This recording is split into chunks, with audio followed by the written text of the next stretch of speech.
Hi folks, welcome back to the Defect Chemistry course. We will learn the last topic of this series today. So up to this point, we learned, starting from the very basic concept of defects. So defect structure of pure stoichiometric compound and impure stoichiometric compound and electronic defect and so on. Today we will learn defect structure of pure non-stoichiometric compound and then impure non-stoichiometric compound. Okay? So let's start from the defect structure of pure non-stoichiometric compound. What I mean by pure, that the impurity concentration is negligibly small compared to the intrinsic defect concentrations, namely, say, Schottky disorder or intrinsic electronic disorder. Okay? So in this system, we can totally neglect the effect of impurities.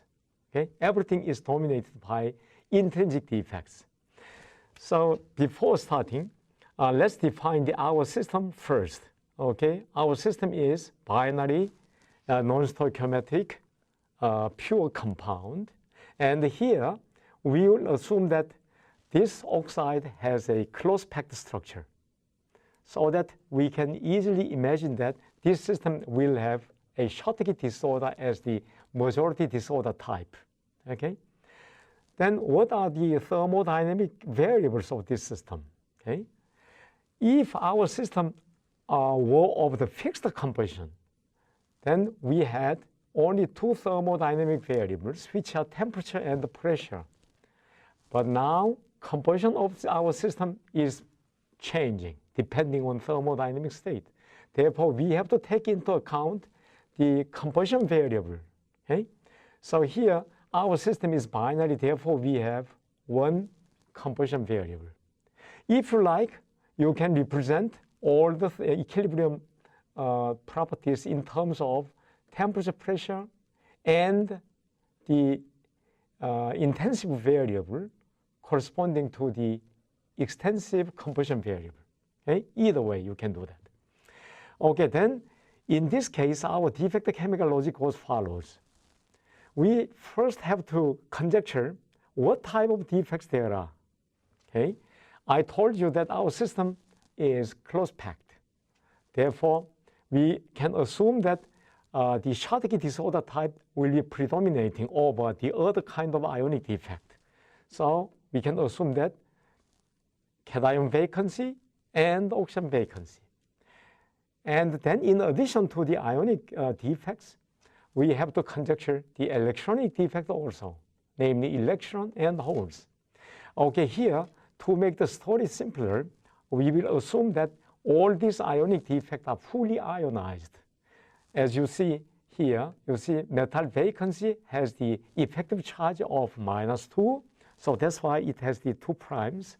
And the oxygen vacancy has 2 dots, namely effective charge of +2. Okay? So we have, so to say, 4 variables, 4 unknowns. To solve for these the 4 unknowns, we need 4 independent equations. What are they? Okay. As long as our system is in thermodynamic equilibrium, then our system should fulfill the thermal equilibrium criteria. Okay? Namely, ionic defect formation equilibrium and electronic defect formation equilibrium. So here we assume that Schottky disorder is predominating. Therefore, there should be a Schottky disorder equilibrium prevailing. So by applying the mass action law to this defect formation reaction, namely the product of 2 ionic defect concentrations should be Schottky defect equilibrium constant. And then regarding the electronic equilibrium, so electron concentration times hole concentration should make the intrinsic electronic excitation equilibrium constant, Ki. So we have 2 equations. And I told you that our system is now changing its composition. okay, depending on the thermodynamic variables. So we have to take into account the external equilibrium condition here. So now I took the oxidation reaction. So oxygen gas gets into our crystal lattice to create one oxygen cation vacancy together with the two holes. So simply by applying the mass action law again, hole concentration squared times metal vacancy concentration should be given by the product of oxidation equilibrium constant and the oxygen partial pressure to the power of a half, because oxygen partial pressure is, so to say, reactant. And then finally, our system should remain electrically neutral. Therefore, electrical neutrality condition should be met. So negative charge should be equal to the positive charge. How many equations we have? We have 4 independent equations. So in principle, by solving these 4 simultaneous equations, you can calculate each defect concentration as a function of temperature, pressure, and oxygen partial pressure. Okay? These are the thermodynamic variables of our system. But as you can see here, analytic solution is extremely difficult, actually. It is simply because the algebraic structure of these 4 equations are different. If you look at these 3 equations, they are the form of product, okay? X times y equals something constant, okay? But this charge neutrality condition has the linear form. Therefore, solving these 4 equations simultaneously, actually it's, I would say, impossible. Okay, then how could we get over this algebraic dilemma? Actually, Brouwer, many years back, he proposed quite a nice method to solve these simultaneous equations with extreme ease. He proposed to simplify this charge neutrality condition to the form of A equal to B. Okay, then we can solve the 4 simultaneous equations even by heart. Okay. Okay. So how many different limiting charge neutralities there are? You see, we have 2 different kinds of negative charges and 2 different kinds of positive charges. So I wrote, say, positive charges here as the row, and I put the negative charges in the column. Then we end up with 2 by 2 matrix. That means we have the 4 limiting charge neutrality conditions. Okay, namely n equal p, approximately equal to, and n equal to oxygen vacancy concentration, and the metal vacancy concentration is compensated by holes. And finally, oxygen vacancy concentration is equal to the metal vacancy concentrations. So we end up with 4 limiting charge neutrality conditions. Now what we want to know is to know the majority disorder types against oxygen partial pressure. Okay?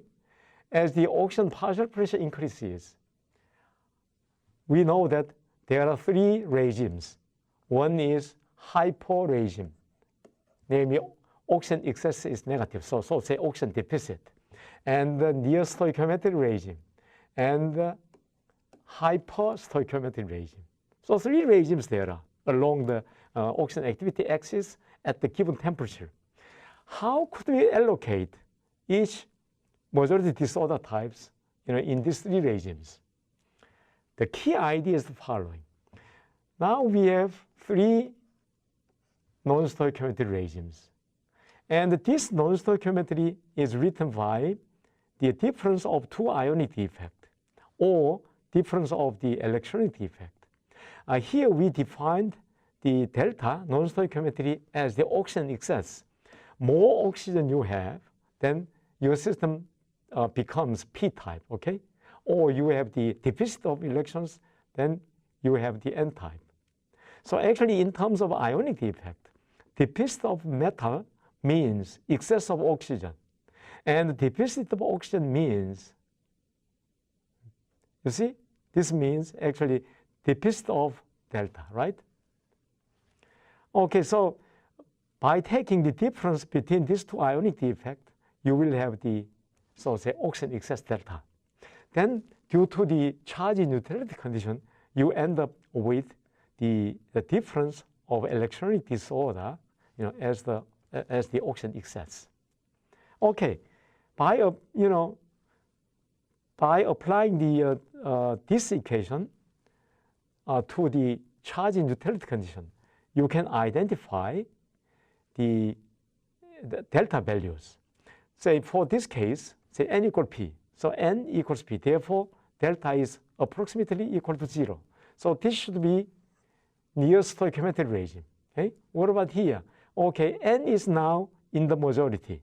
Oxygen vacancy is in the majority. So that means delta is negative. So this means oxygen deficit. And here you have the oxygen excess. As you can see here, P is in the majority. And what about here? Okay, two ionic disorder have the same concentration. Therefore, delta should be almost equal to 0. Okay, now you can, allocate each majority disorder types along this axis quite easily. Okay, now delta equals 0 here. This should be n equal p, comes over here. Oh, this one also. Oh yes, ionic disorder comes over here, Vm and oxygen vacancy. And the others is quite easy. Okay, we have only one type disorder for hyper regime, and the other one here, corresponds to the hyper. Okay, so finally we end up with this conclusion. In the hypostoichiometric regime, you have electron and oxygen vacancy as majority disorder types. Hyper regime, you have holes and metal vacancies. Okay, but in the near stoichiometric regime, there are two possibilities. One is ionic disorder in the majority, or the other one is electronic disorder in the majority. Which one do we take? Do we have to take? It is impossible to have two majority disorder types simultaneously. Okay? Here is the answer. It depends on whether the ionic defect concentration is higher than electronic concentration, or the other way around. If the ionic concentration, intrinsic ionic concentration is larger than electronic concentration, then we should have the ionic disorder in the majority. Otherwise, we would have to have the electronic disorder in the majority. It depends on which defect formation equilibrium constant is larger at a given thermodynamic condition. So two possibilities there are. Okay, so let's solve the defect equations then by using the simplified Brouwer approximations, namely the limiting charge neutrality conditions. Okay? So hyperstoichiometric regime, the solution is easy to get actually. Even by heart you can get. So result I wrote here. Okay? So n is proportional to the -1/6 power to the oxygen partial pressure at given temperature, of course. P increases to the positive 1/6 power of the oxygen partial pressure. It's easy to imagine, why it is so. Because MP product should be constant. And likewise, metal vacancy concentration should increase the 1/6 power of the oxygen partial pressure. So in the majority disorder regime, namely in the near stoichiometric regime, when the Schottky disorder is in the majority, or predominating over the intrinsic electronic disorder, then in this regime, majority disorder is oxygen vacancy and the metal vacancy. See, which is given by this internal equilibrium condition. And then, accordingly, hole and electron concentration is obtained by using external equilibrium. So the result is shown here. Okay. And what about the hyperstoichiometric regime? In this case, P is in the majority, charge compensated by metal vacancies. And the minority disorder, here, electron and oxygen vacancy, can be easily obtained by using the external equilibrium criteria, equilibrium condition. So the result is given here, say, namely, electron is decreases to the power of -1/5 of oxygen partial pressure. Oxygen vacancy also, decreases with the increased oxygen partial pressure. The other case where the intrinsic electronic concentration is predominating, okay, then the defect concentration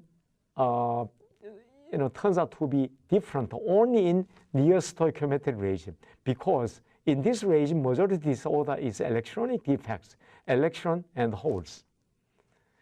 Then accordingly, ionic defect concentration is obtained by using the internal equilibrium criteria and external equilibrium condition. Okay? And this area, obviously will have the same solution, and this one also. Okay, then this kind of solution is called so-called piecewise solution. Then by connecting or combining these piecewise solutions, we can get the entire solution. How could we do that? Here is one idea. That is, so to say, continuity principle. At the boundary between two majority disorder regimes, one species should be in common. You see here, oxygen vacancy and here oxygen vacancy, they are in common, right? So this common majority disorder makes, plays a role of connecting two piecewise solutions. Then the rest of defect, are automatically connected to each other. Here, you can see the majority disorder in common are metal vacancy, and here it is metal vacancies, right? What about here? Oh, the common disorder is electrons across this boundary, and across this boundary, holes are in common. So this is called continuity principle. So by using this continuity principle, you can connect, these piecewise solutions all together to make one complete solution. Now the result is here. This is the first case where the ionic disorder is overwhelming the electronic disorder. Namely, Schottky disorder is much larger than, in concentration, larger than intrinsic electronic disorder.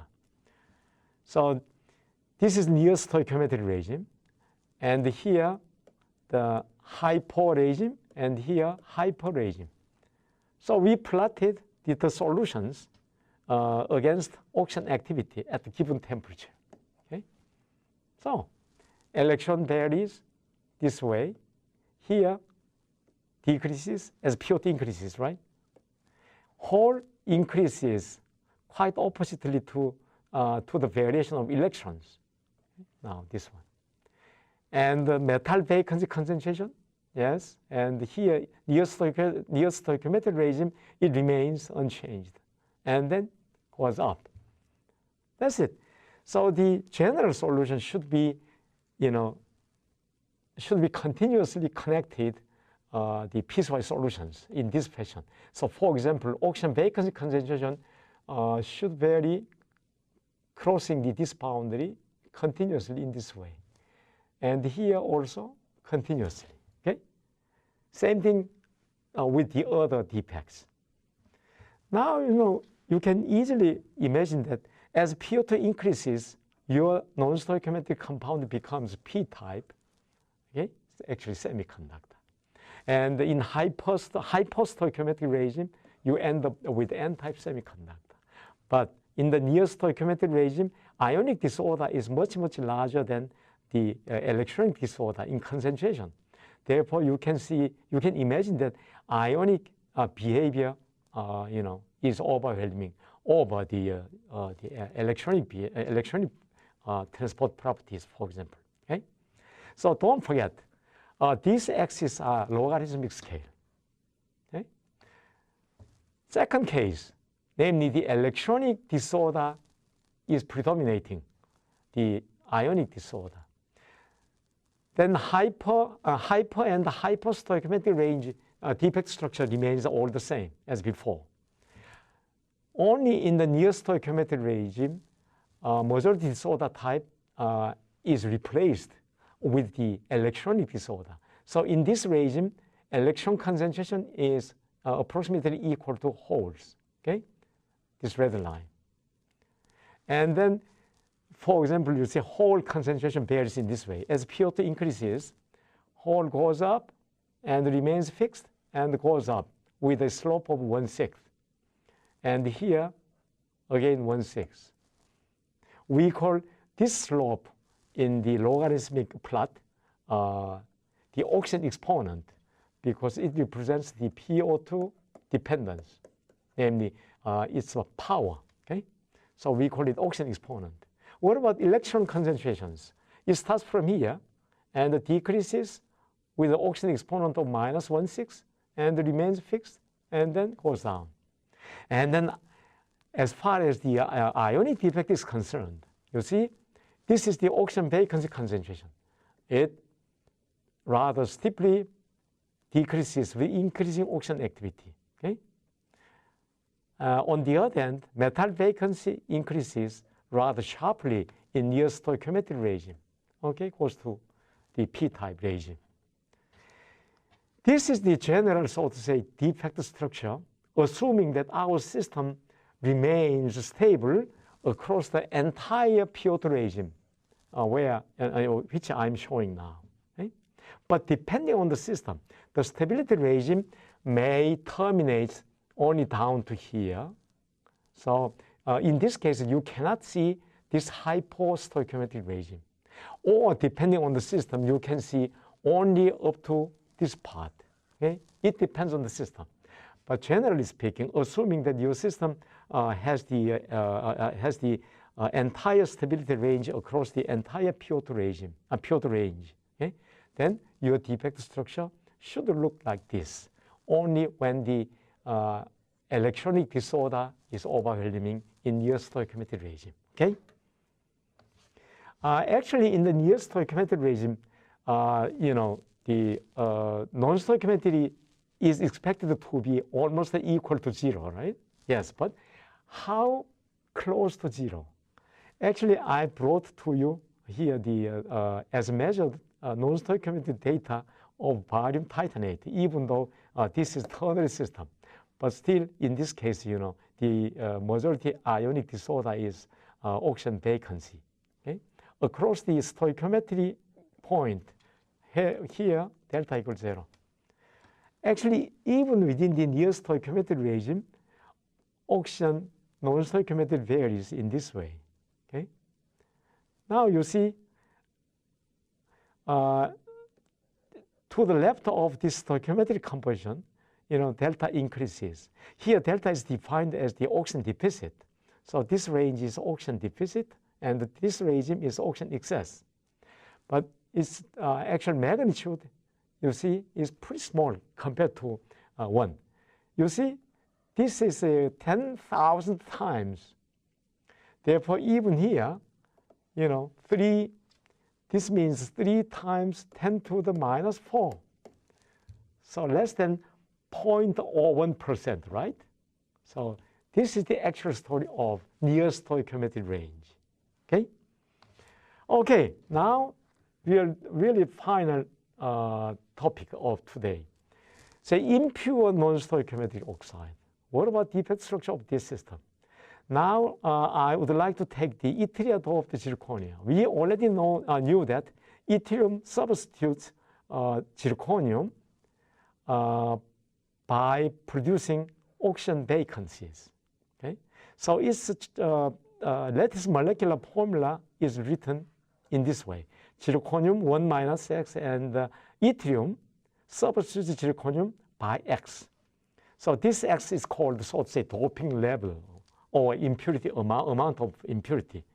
And then because of the doped yttrium, which is singly negatively charged, you have to create a half amount of oxygen vacancy, okay? Namely x over 2. And then oxygen non-stoichiometry delta is here. It depends on oxygen partial pressure. Okay. Okay. So in this case, what kind of defect we will expect? Zirconia has the fluoride structure, so the anti-Frankel disorder is highly likely in terms of formation energy. Therefore, we can conjecture oxygen interstitial and oxygen vacancy as the major, so say, ionic disorder. And in addition to that, electronic disorder to take into account the non-stoichiometry, and then dopant impurities. Okay? And the one thing which I would like to stress is the following. Impure means this impurity concentration is much, much larger than intrinsic defect concentrations, namely the intrinsic ionic disorder or intrinsic electronic disorder. Otherwise, your system would be pure, so to say, with a quotation mark, pure, which we already dealt with in the previous slide. Okay? So because of this, we have to take into account the impurity as another, so to say, defect, in addition to the defects which are available even in the pure case. So we have 1, 2, 3, 4, 5 unknowns. Then we need 5, so to say, conditions to solve for each defect concentration. What are they? Okay. First, thermal equilibrium or internal equilibrium. Okay. We have the ionic defect formation equilibrium condition, namely in this case Frankel disorder. Okay. And the other one, electronic disorder. Okay. So NP product should be constant. And the oxygen interstitial concentration times oxygen vacancy concentration should be constant, which is anti-Frankel defect formation equilibrium constant. Okay, now we have 2 internal equilibrium criteria. And then external equilibrium condition or redox equilibrium. In this case, I took the reduction equation.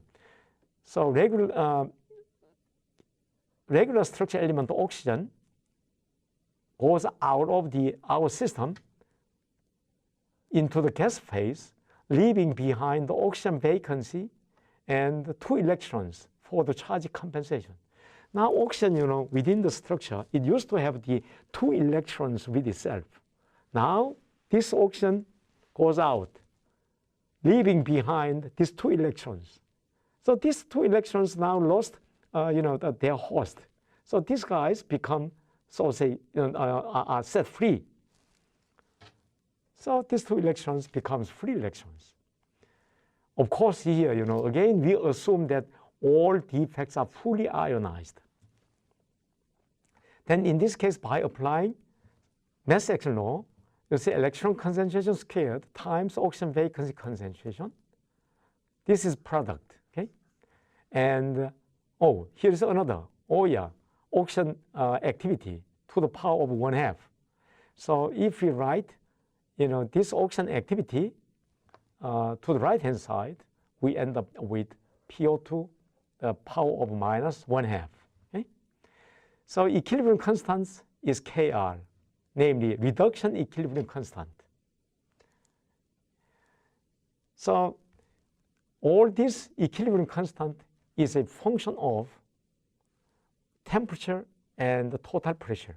But total pressure effect is so say negligible as far as our system remains condensed. Okay, so mainly depend on the temperature. And then our system should remain electrically neutral.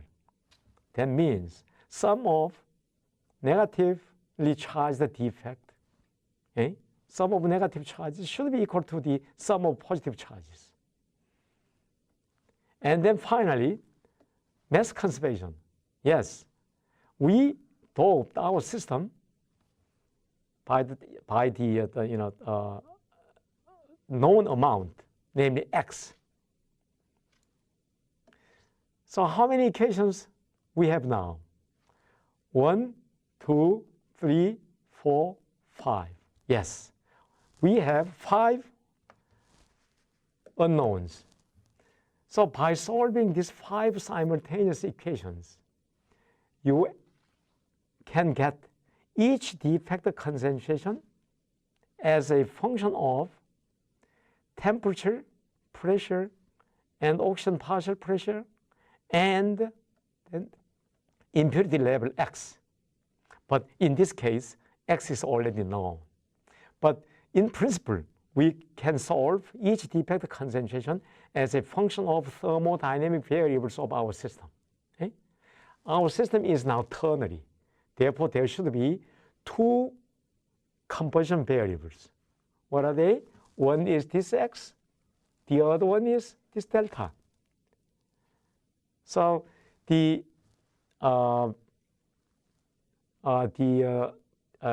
intensive variable corresponding to this extensive variable is oxygen partial pressure. So we could solve each defect concentration, as a function of the thermodynamic variables of our system. Actually, this same story applies to the whatsoever systems. Okay? Can you solve it analytically? No, it's impossible as before. Mainly because of this crazy charge neutrality condition. Because this equation is linear. So as long as this equation is approximated, in the form of, say, x equal y, okay? Then you see, you can easily solve these 5 equations just even by heart. Okay, okay, so let's do the Brauer approximations. So say limiting charge neutrality conditions. By using limiting charge neutrality condition, we can get a piecewise solution. And by combining all these piecewise solutions together, we end up with the entire, so say, total solution. Now, here is the charge neutrality condition. We have 3 negative species and 2 positive species. So let's construct a 2x3 matrix to get the majority disorder types. Okay? Positive charges, holes, and oxygen vacancies. Negative charges, electrons, oxygen interstitial, and zircon dopant here. Now we have, so to say, 6 types of majority disorders. N equal P, N equals, and so on, so on. Now, our system is impure, namely doped system.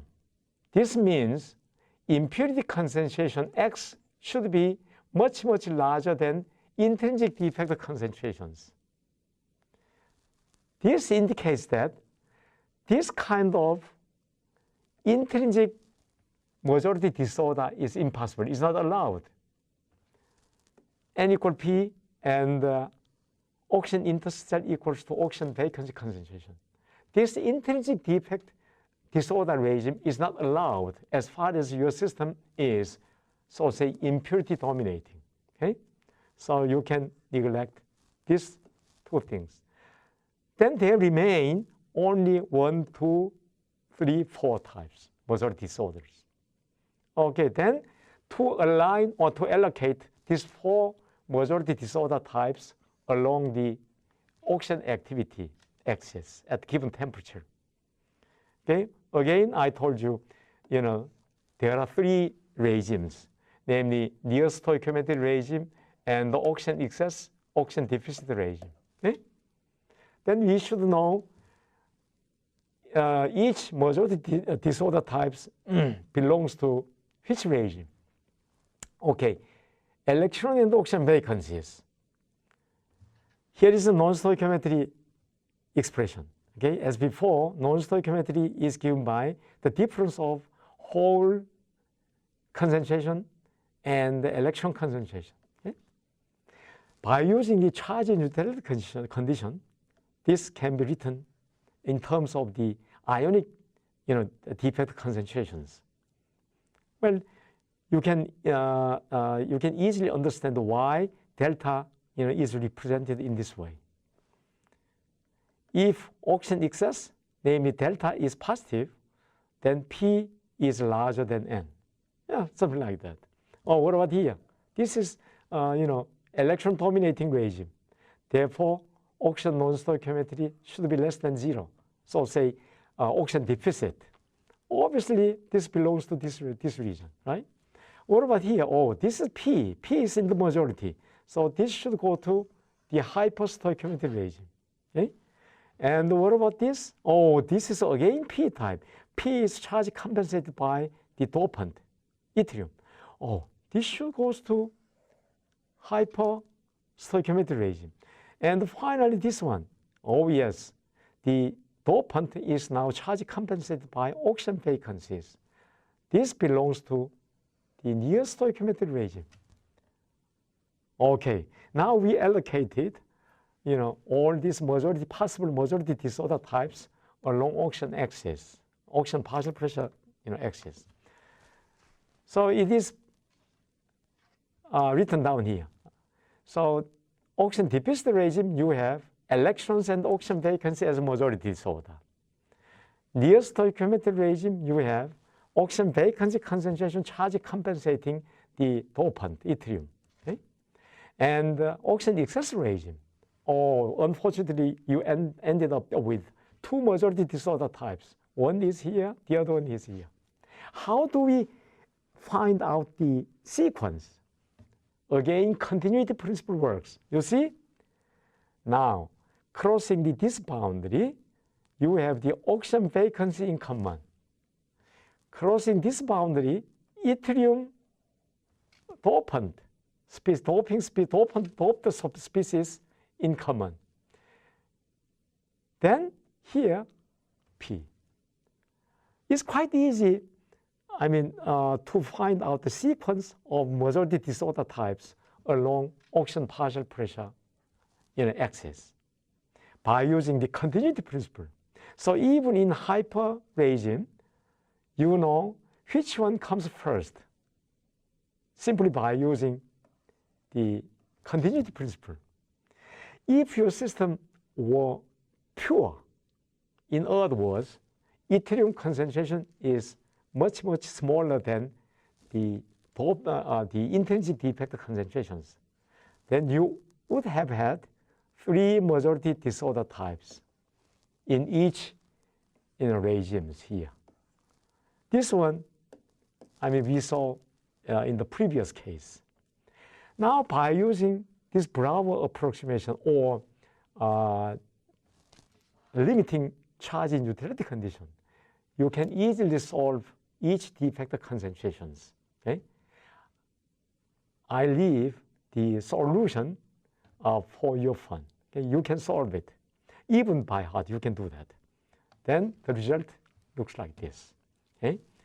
Now, across the entire stability region, you have the 3 regimes, namely hypo regime, near stoichiometry regime, and the hyper regime.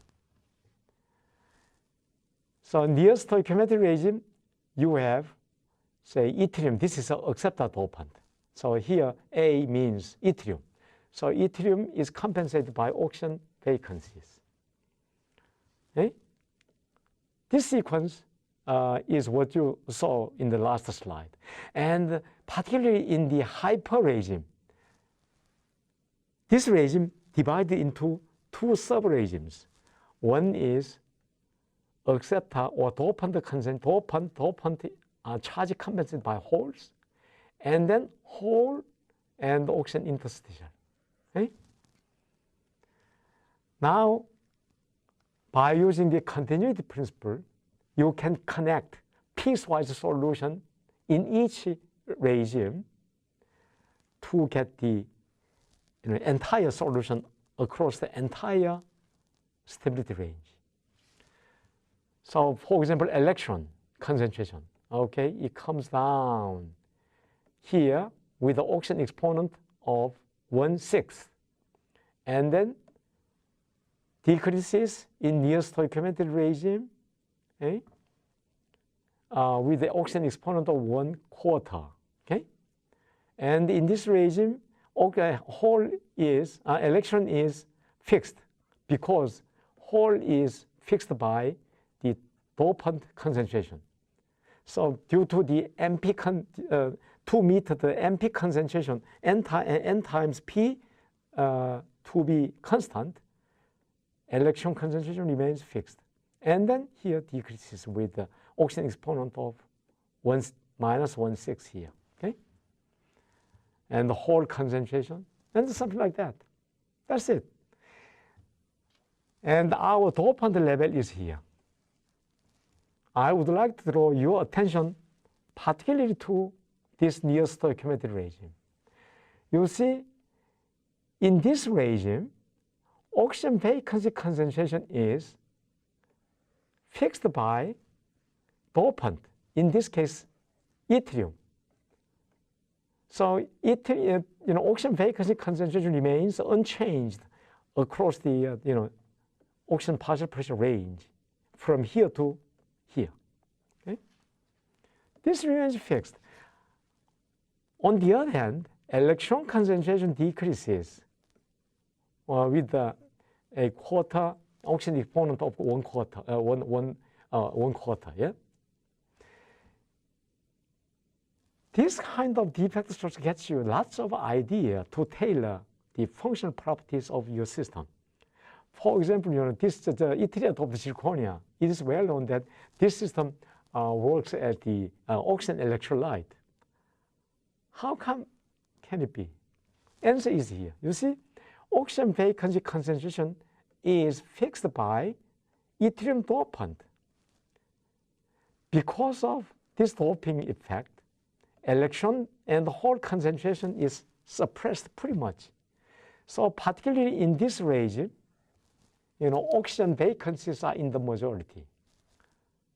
Therefore, this system shows the, so say, entirely ionic conduction behavior across the, so say, for example, this oxygen partial pressure range. So in this range, of oxygen partial pressure, you can call this zirconia or yttrium-doped zirconia the, so say, oxygen electrolyte. So this is simple reason why zirconia system works as becomes oxide ion electrolyte. Okay? So this is why we need to know defect structure. Okay? Now before closing, I would like to draw your attention to these two special points. Now here, the point where electron concentration is exactly equal to that of hole.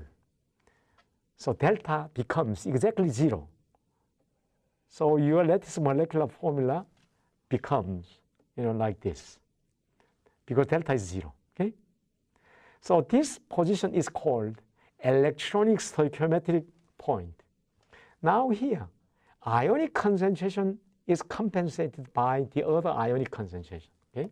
Therefore, an ionic sublattice is completely filled up by oxygen, O2. So structure is, oxygen, as far as the oxygen sublattice is concerned, is completely filled up. And cationic sublattice is also filled up, completely filled up. This is called the ionic stoichiometric point. Okay? So that's it. This is the entire story of defect chemistry. Let me summarize what you learned up to this point. Okay, there are two kinds of defects, ionic defects and electronic defects. How are they generated? 3 causes. Number 1, thermally induced because of the entropic effect. Number 2, impurity induced, say, to keep your system electrically neutral. So defect should be induced by impurity, elevalent impurities. Okay? And number 3, redox induced. By changing non-stoichiometry, you can generate, electronic and ionic defect. Okay? These 3 are the main, causes for the defects. And how could we determine defect structure? By using the internal equilibrium, external equilibrium, mass conservation, and charge neutrality. You can calculate each defect concentration as a function of thermodynamic variables of your system. Okay? It is always true. Don't forget, whenever you want to calculate the defect structure of your system, then these 4 conditions gets you the complete conditions to solve for each defect concentration which you want to solve. Okay? All this story is summarized, actually written down in this article. You can get this article from the Lectures on Kinetic Processing Materials. This is textbook on kinetics published by Springer Nature in 2020. Okay? So that's it. Thank you for your attention up to this point. I wish you all the best with defect chemistry. So bye-bye now.